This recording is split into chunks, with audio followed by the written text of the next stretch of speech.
tanto, si tienes un perro y quieres mejorar el vínculo con él o eliminar algún problema de comportamiento que te frustra del perro y que no te apañas con él, como si quieres ser educador canino profesional y nos preguntas a nosotros cómo es nuestra formación para hacerla con nosotros, siempre tenéis la misma pregunta. Bueno, no tan siempre, ¿vale? Pero es muy común que tengáis esta pregunta y es muy buena pregunta además. ¿Qué método utilizáis? Bien, y es una pregunta muy buena, pero claro, para nosotros los profesionales es un poco rara. ¿Y por qué? Os voy a explicar hoy de qué va el mundo de los métodos de educación canina, cuáles realmente son los que existen o cuáles son las confusiones más comunes, y vamos a explicar, por supuesto, cuál es el método de educación canina, si es que se puede llamar así, que utilizamos nosotros, o más bien cuál es la forma en la que nosotros trabajamos y educamos y reeducamos a los perros. Y a mí me encanta que preguntéis por esto. Uno, porque cuando yo empecé a ser educadora canina profesional, a mí, para empezar, no había como demasiadas oportunidades para elegir profesionales con los que formarte que estuviesen cerca, si no te tenías que desplazar y bueno, pues lejos, etcétera. Por lo tanto, ¿qué ha pasado? Pues que a lo largo de los años no solo ha habido más profesionales y se ha podido disponer de más personas con las que aprender, sino que se ha empezado a hablar sobre el tema de los métodos. ¿Por qué? Porque las personas cada vez amamos más, bueno, siempre hemos amado igual de bien a nuestros perros, pero es verdad que ahora tenemos más acceso a la información y esto hace que seamos más conscientes de que podemos elegir, que hay diferentes profesionales con diferentes métodos. Pero esto es como un poco, tiene como una parte medio trampa en realidad, ¿no? Y os voy a contar sobre esto. Para empezar, ¿qué es un método? Pues un método es un proceso que alguna persona, empresa, organización o nicho o no sé, o grupo social ha creado y con el cual se rige, ¿no? Que son unos procesos y es algo muy establecido. Es decir, para conseguir esto, nosotros utilizamos este método o sea, en este caso de este problema, usamos este método para conseguir eliminar ese problema, ¿no? Eso sería un método. Y una metodología, pues es la ciencia del método, ¿no? Una metodología es algo como más con evidencias, etcétera,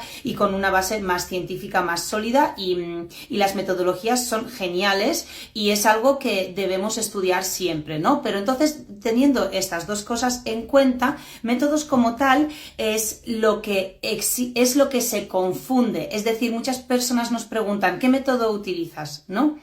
Claro, lo más probable, o lo que yo creo que todos los que lo preguntan quieren escuchar, es que nosotros utilizamos métodos en positivo. ¿Por qué? Porque está de moda.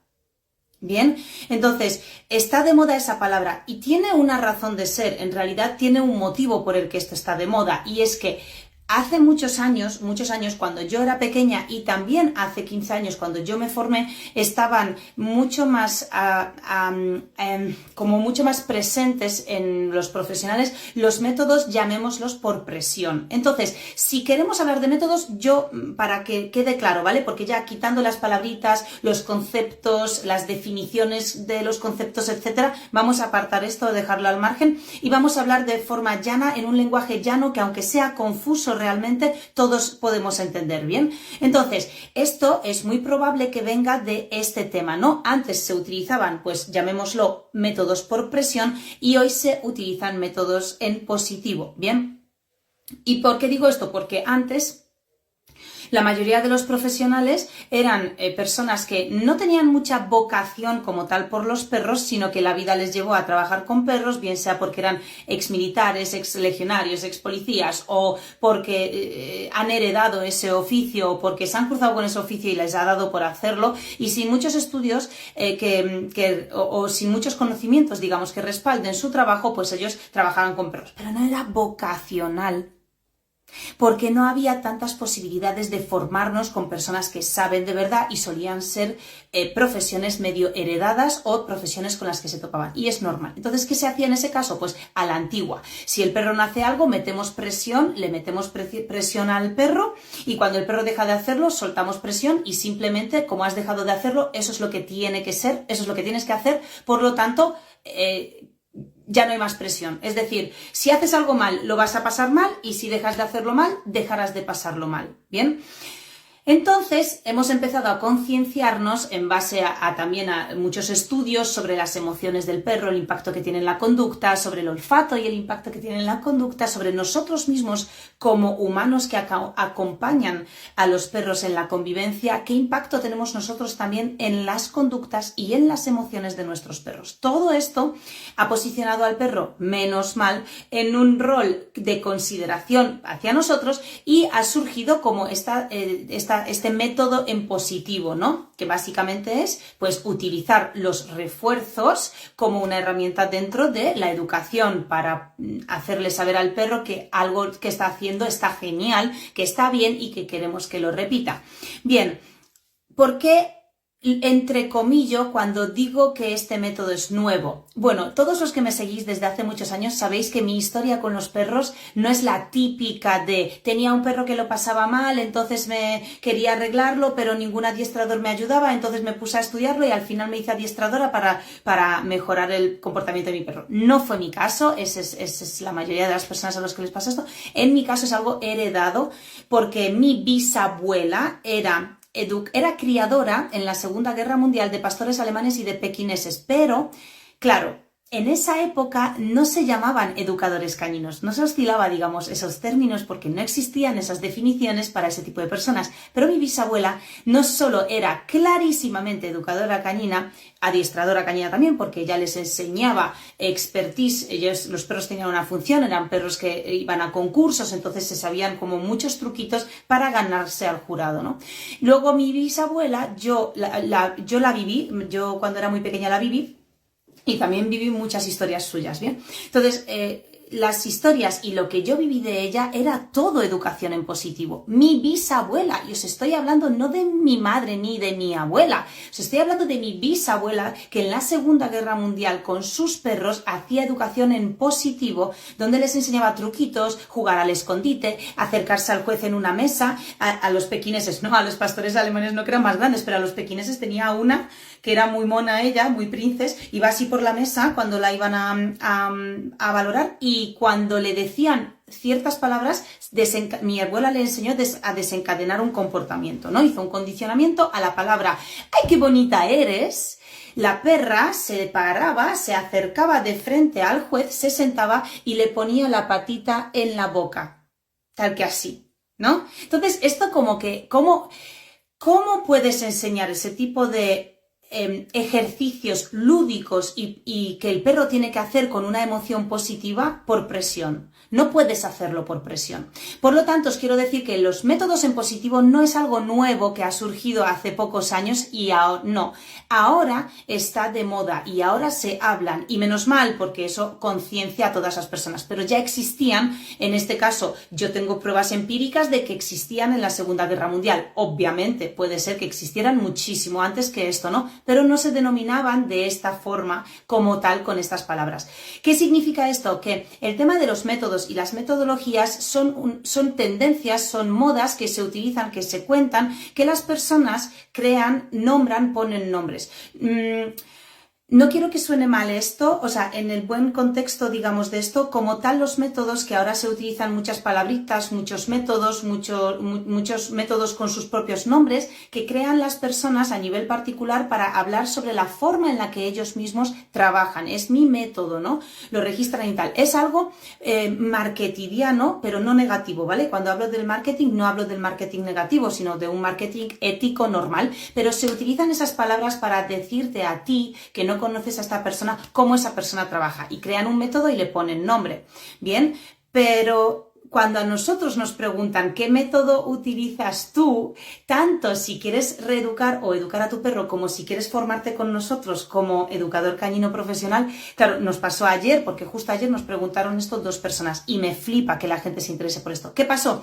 Que yo lo dije, mira, nosotros no utilizamos ningún método con su nombre, no como tal, porque nosotros en realidad estos métodos los vemos así, ¿no? Como una especie de, digamos, marketing, nombrar la forma en la que tú trabajas, y muchas de las personas muchas de las personas no, pero hay muchos profesionales que dogmatizan su forma de trabajar en base a ese método suyo. Y yo soy muy poco partidaria de los dogmas radicales, soy muy partidaria de estar pendiente de que todo el rato alguien me esté rompiendo los esquemas y todo el rato alguien me enseñe algo, y esto es lo que a mí me gusta. Para empezar, a la respuesta, ¿qué método utilizamos? Bueno, prefiero llamarlo metodología, y nuestras metodologías simplemente están basadas en la ciencia. Entonces, ¿cómo trabajamos nosotros? ¿Cuál es nuestra forma de trabajar con un perro?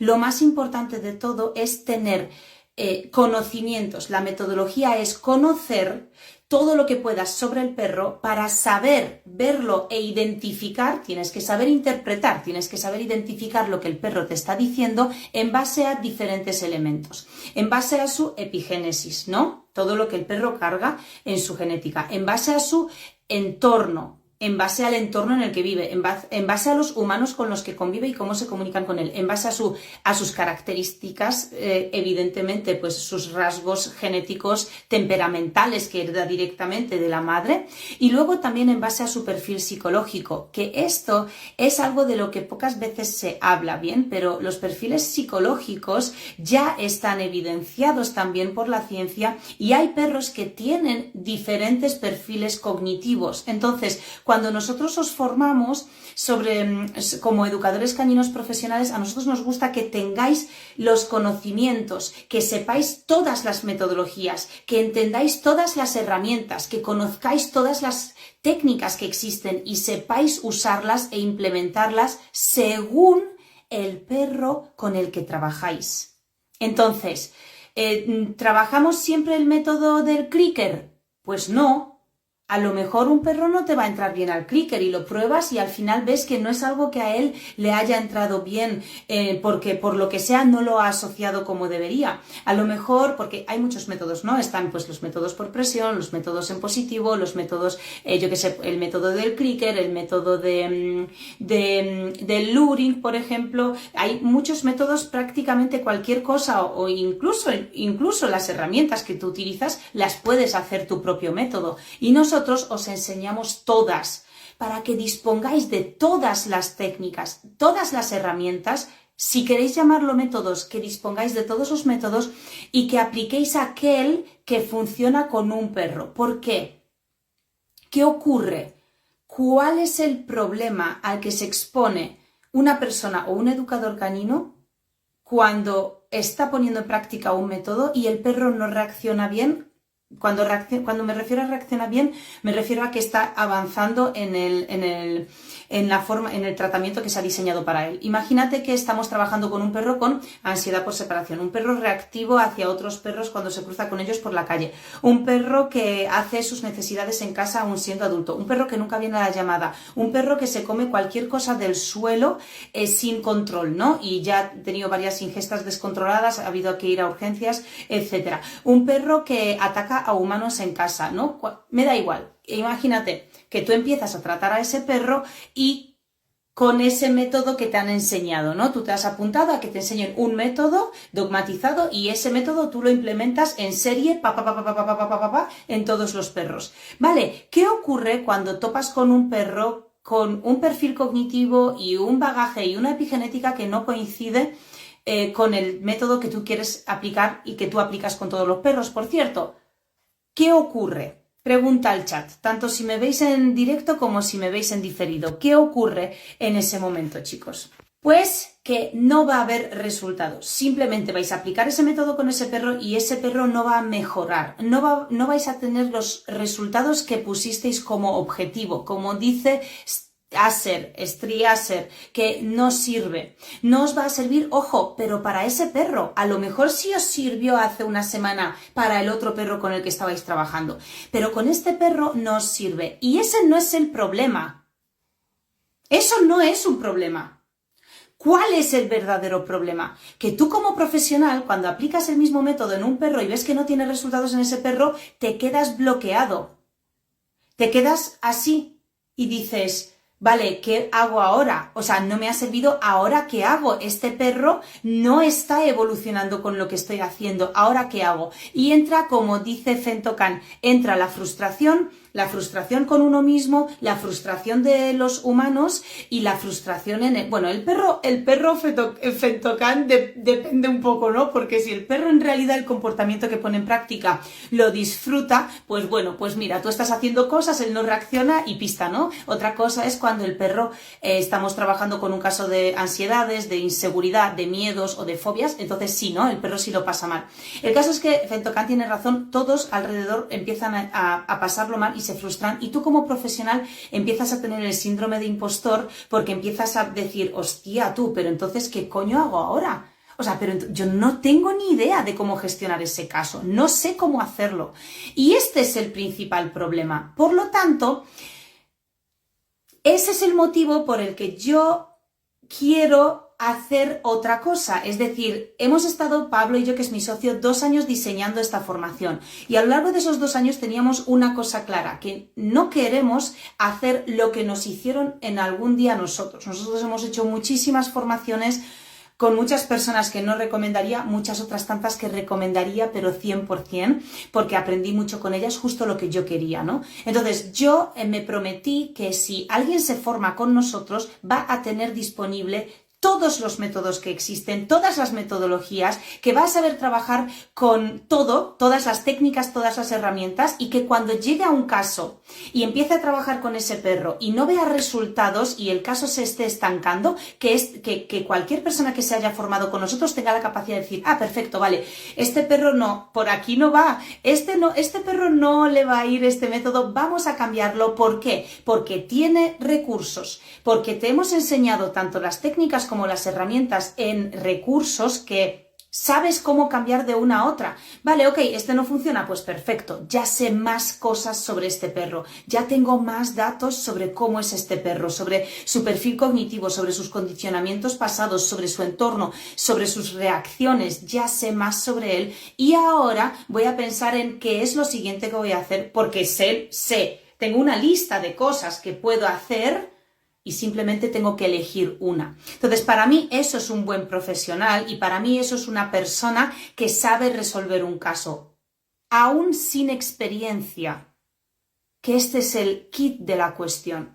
No hace falta que tengas experiencia si tienes los recursos. Vale, puedes probar uno, no te funciona, probarás otro, no te funciona. Con el tiempo, con la experiencia, acertarás mejor escogiendo el recurso que necesitas. Pero que no sea porque no tienes recursos, sino porque simplemente, vale, si no elijo este, elijo el otro. Cada vez será más rápido, es normal. Cualquier profesión del mundo requiere experiencia, requiere implementación, requiere repetición y requiere cambios, ¿no? Ah, vale, esto no. Veo que no funciona, vale, pues voy a empezar a trabajar otra cosa con este perro y ver resultados. Eso es lo que hace un buen profesional, bueno de verdad. Entonces, a la pregunta, ¿qué método utilizáis? A mí me hace gracia porque, wow, o sea, podría explicar todo esto, pero sé que muchas veces no es lo que la gente quiere escuchar. Muchas veces la gente lo que quiere escuchar es algo tan simple, plano y obvio como si trabajamos en positivo. ¿Sí? No sé si os sentís identificados con esto, no sé si alguno de vosotros alguna vez ha tenido esta duda, que ojo, está bien, yo no estoy criticando, vamos, ni de coña esta duda, porque yo también la tenía al principio, o bueno, yo también la tendría si me hubiese formado en esta época, pero yo también tendría esta duda si fueseis vosotros, entonces me parece lógica. Yo lo que estoy como dándole vueltas es cómo contesto a esa pregunta de forma rápida y que se entienda, y que sea lo que esa persona realmente quiere preguntar, ¿no? Porque, ¿entendéis? No quiero explicarle a esa persona, no, en realidad los métodos es una cosa, bla, bla, bla, bla, bla, bla. No, quiero decirle que sí, que nosotros trabajamos a favor del perro, ¿no? Entonces, en todo caso, ¿cuál sería el método que nosotros usamos si tenemos que empaquetarlo en un método? Siempre trabajamos, siempre trabajamos identificando el problema, identificando al perro, al perfil cognitivo del perro y el problema de este perro, y utilizando su naturaleza, es decir, respetando su naturaleza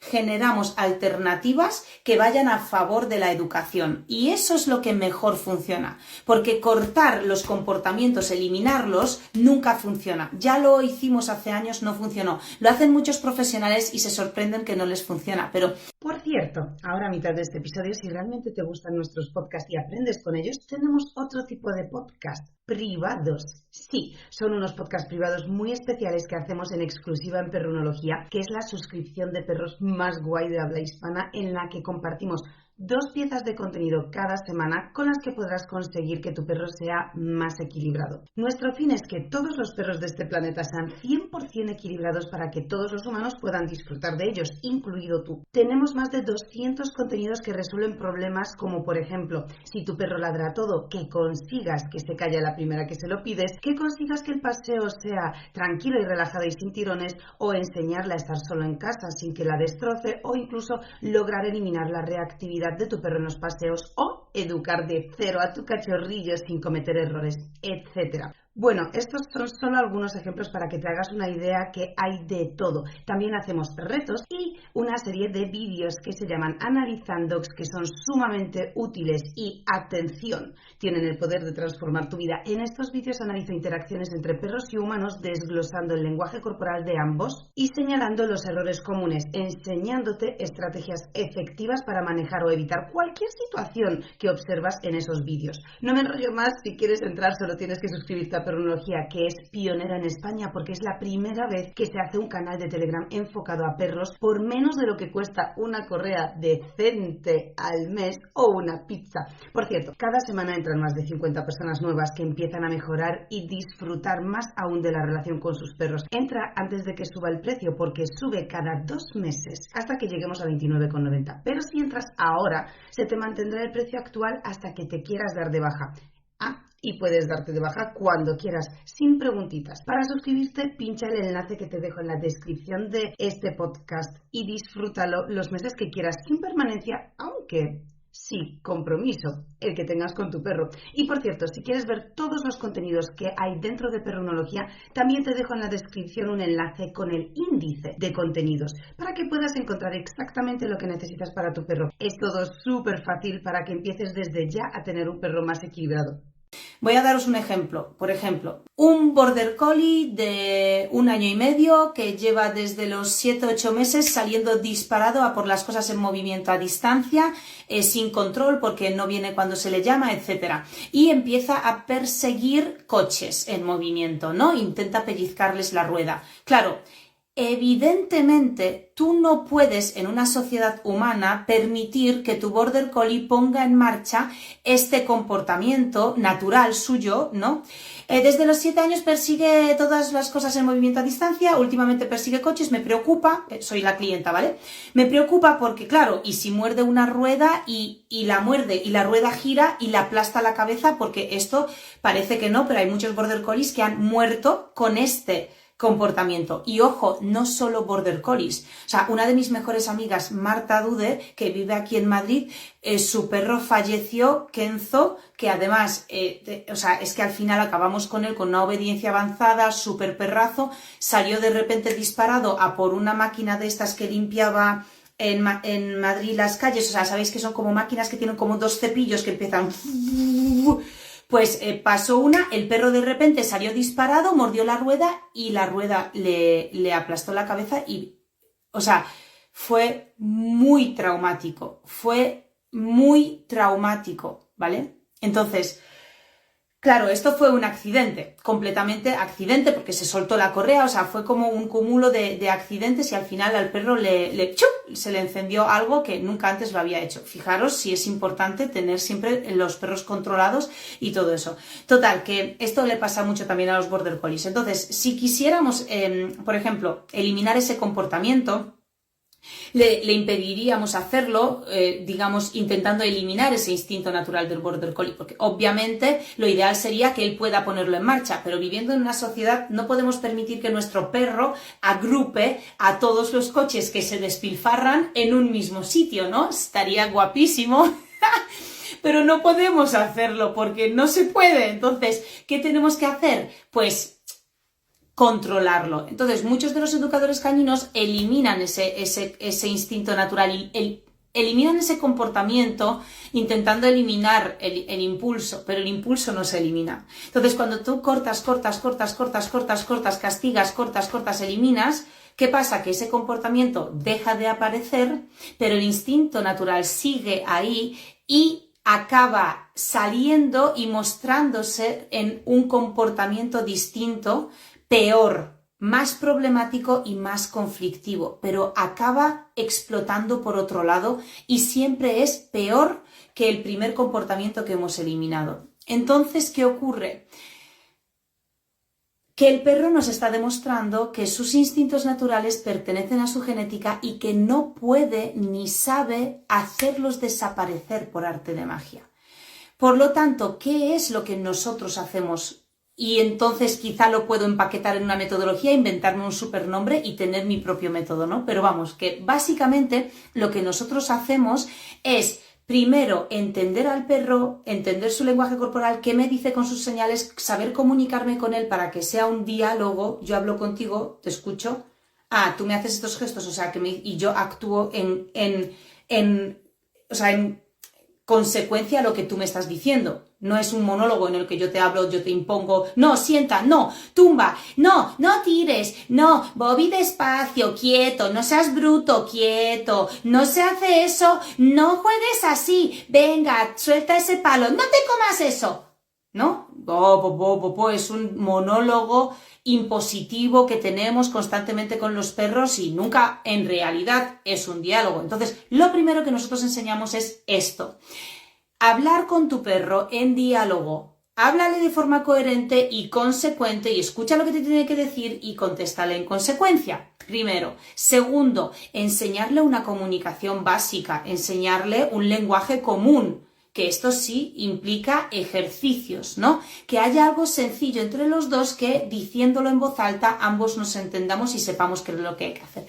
Y lo tercero ya es modificar conductas. Pero ¿cuál es el secreto de modificar conductas? No es eliminar los comportamientos que no nos gustan, sino cortarlos para canalizarlos en un comportamiento alternativo que esté relacionado con el instinto natural de tu perro, o sea, que sí le haga sentirse como que está poniendo en práctica ese instinto natural, ese instinto se ve cubierto y por lo tanto premiamos esta conducta alternativa. Entonces, esto es lo que hace que el perro, en este caso volviendo al Border Collie, el Border Collie poco a poco está dejando de ir a por los coches porque está empezando a encontrar una nueva forma en la que canalizar ese instinto de persecución y de reunión.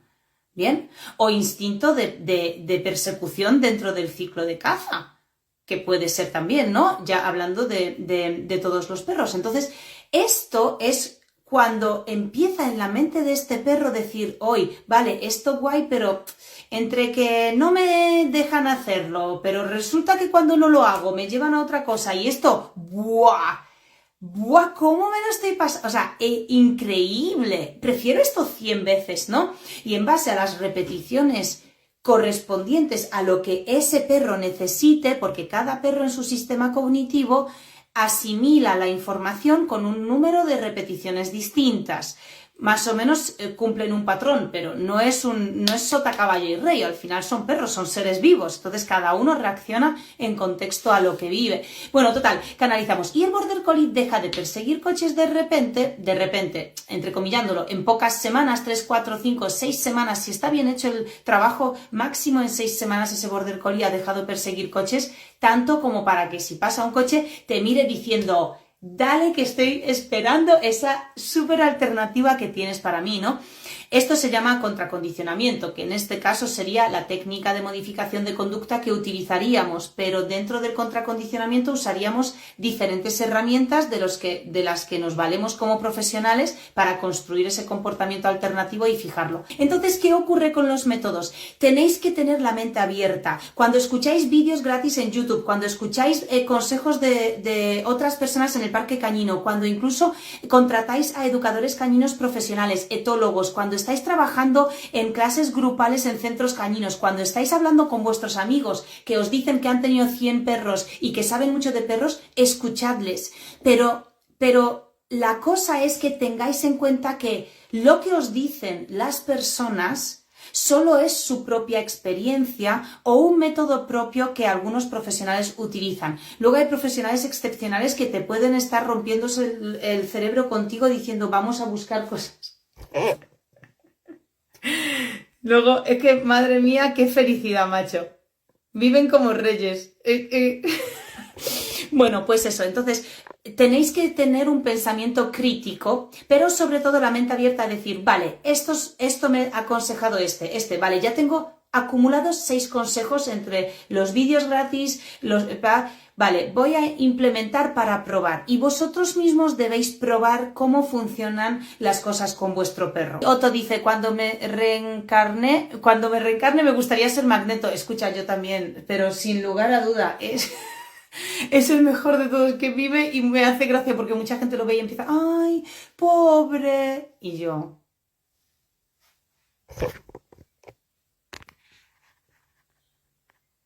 ¿Pobre?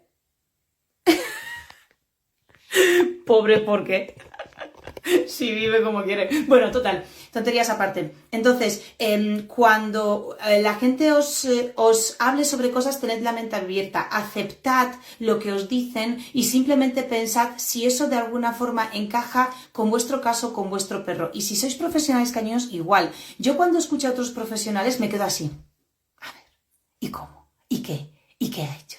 ¿Y qué haría en este caso? ¿No? ¿Y qué es lo que está viendo? Que me pasa, me encanta. Muchas veces veo un reel y lo comparto con nuestros alumnos de Profesional Canino de las anteriores ediciones, que ya casi son 200 personas a las que hemos formado por toda España y por toda Latinoamérica. O sea que saludos y besos a todos, que muchos estáis aquí. Me gusta verlo, muchas veces veo reels en las que algunos profesionales analizan el lenguaje corporal de otros perros y digo, vale, sí, muchos son fantásticos, pero luego sí que veo que muchas veces muchos profesionales caninos caen en la humanización. Entonces, el otro día vi un reel, por ejemplo, que no me acuerdo ni de quién era, pero era un reel en el que había 2 machos que se estaban tanteando mucho, o sea, en un agonístico conflictivo ya a punto de explotar. Y los demás perros que estaban sueltos en ese césped estaban como, pues cada uno haciendo su rol. Uno haciendo el tonto, otro sobreexcitado, otro pellizcando tobillos, otro apaciguando, pasando por medio. Y de esta que uno de los 2 perros, de los 2 machos que estaba ya súper tieso, o sea, pero ya así encima del otro, estaba con la correa suelta, llevaba un arnés y tenía la correa suelta. Entonces un husky que estaba también rodeando por los alrededores sujetó la correa y empezó como a tirar de la correa hacia atrás. Y esta persona en el reel estaba analizando el vídeo diciendo que fijaros el husky cómo apacigua esta situación intentando retirar a ese perro de esa escena. Claro, yo dije, ya me extraña que un comportamiento tan condicionado y tan operante le salga de repente a un husky para cumplir con un objetivo de apaciguar, que es un impulso muy instintivo además y que pertenece a algunos perros que no todos lo tienen. O sea, que pertenece encima de forma muy genética a ciertos temperamentos. No todos los perros son apaciguadores. Muchos sí, muchos no. Y claro, vi el vídeo otra vez y claro, antes de que ocurriese el conflicto, el husky ya estaba jugando con la correa y de repente el perro tiró, el husky tuvo que soltar la correa porque se le deslizó de la boca y es cuando comenzó el conflicto y el husky apareció al rato y volvió a enganchar la correa para jugar con ella. Obviamente este comportamiento es operante, es algo condicionadísimo, por lo tanto viene del histórico de ese perro porque en algún punto ese husky entiende que la correa es juego. Mis perros, por ejemplo, no entienden que la correa es juego porque nunca utilizamos la correa como elemento de juego, a no ser que haya hecho algo súper guay el perro, no tenga nada a mano y use la correa para un tira y afloja, pero tampoco son muy cómodas mis correas para morder porque no son de esas...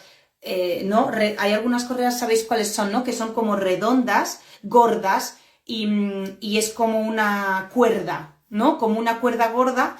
Y hay otras que son planas, pues como más de cinta. Entonces mis correas son más de cinta y no son de morder tan cómodas. Entonces mis perros no están acostumbrados. Pero a mí me parece bien, es decir, yo he tenido perros en casa que sus humanos utilizaban estas correas y yo a modo de premio los usaba y todo bien, pero es condicionado.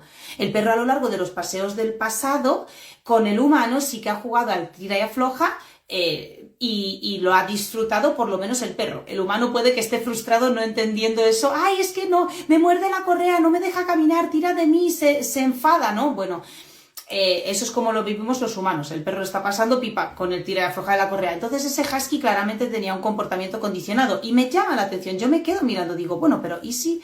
Y me quedo como pensando, digo, ¿y si el husky estaba apaciguando? Entonces lo vuelvo a ver otra vez.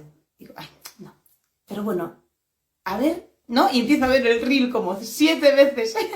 Quiero deciros con esto que todos deberíamos tener siempre la mente abierta para ¿y si otra persona tiene razón? A lo mejor esto que me está diciendo me sirve para algo. Siempre podemos aprender de todo. Así que en conclusiones del directo de hoy quería deciros que estéis abiertos para escuchar todos los consejos, todas las metodologías, todo lo que la gente os diga y que vosotros mismos os quedéis con esa información para analizarla y ver con un pensamiento crítico si os convence, si encaja con vuestra filosofía también, si es algo que os ha revelado algo o si es algo que rechaza vuestra mente de alguna forma o si directamente es algo que no encaja con vuestro perro. Otto dice, y el carácter del husky es generalmente de apaciguar, no va tanto, bueno, sí va un poco por razas, ¿vale? Sí va un poco por razas. Los huskies dentro de los perros nórdicos, a mí me parecen perros que son bastante sociables por naturaleza y sobre todo las hembras sí son apaciguadoras, las hembras de husky. O sea, luego también depende, porque es lo que os digo, las hembras suelen ser más apaciguadoras que los machos, pero luego también en nuestra sociedad, bueno, moderna y no tan moderna, porque esto se hace desde siempre, pero también el hecho de que esterilicemos los perros y les eliminemos la testosterona tiene un fuerte impacto en su conducta, entonces de por sí se elimina un poco el nivel de competitividad, por ejemplo, entre los machos, y si un macho ya de por sí es saladísimo, majete y simpático, pues los machos muchas veces también, pero muchas también son apaciguadores. Entonces yo no lo diría tanto por razas como por individuos. Hay perros muy apaciguadores y hay perros que no son apaciguadores, pero eso se nota mucho, mucho. Un gesto de apaciguar muy común es acercarse a lamer los belfos, que es como muy evidente, pero hay uno más evidente que es cuando hay dos perros que hay un conflicto entre ellos, bien porque uno tiene un recurso y el otro se lo quiere reclamar, o bien porque se están tanteando a nivel de rango social, o bien, bueno, pues por cualquier cosa, imaginaros que hay un conflicto, pues hay algún perro que de repente, casualmente, que parece que tiene de fondo la banda sonora de Verano Azul, pasa por medio, ¿no? En plan... Y ha pasado y se ha pirado. Eso también es un comportamiento, de hecho, el más típico de apaciguar, solo que no es tan fácil de percibir a ojos de una persona que no está observando exactamente esto, porque claro, hay dos perros que la mayoría de vosotros ni siquiera os dais cuenta cuando realmente está habiendo un conflicto entre dos perros, como para que os deis cuenta que encima hay uno que lo está intentando romper, ¿no? Entonces es más complicado, pero si os fijáis, una vez que aprendéis, se os hace el ojo con nosotros, ya sí que os empieza a parecer como muy fácil todo esto de identificar, ¿no? De ver. Laura Furgo pregunta si los huskies no son muy independientes. Los perros nórdicos en general son perros más independientes, muy independientes, más independientes que los perros de trabajo, por ejemplo, ¿sí? Pero se puede educar. Lo que pasa es que es verdad que el husky, y los perros nórdicos pues van más a su rollo, les gusta mucho explorar y son perros pues con mucha riqueza interior, digamos, ¿bien? Les gusta mucho. Bueno, pues chicos, esto es súper importante para vosotros, los que tenéis perro y amáis a vuestro perro y queréis mejorar con vuestro perro, es súper importante para vosotros si queréis ser educadores caninos profesionales, pero ojo, es importante también a nivel personal ser críticos con la información que recibimos, recibirla, analizarla y luego en todo caso determinar si es útil o no es útil, o lo que mejor sería es contrastarla con profesionales y no uno, sino varios, en cualquier contexto de nuestra vida. Además, esto es lo que deberíamos hacer.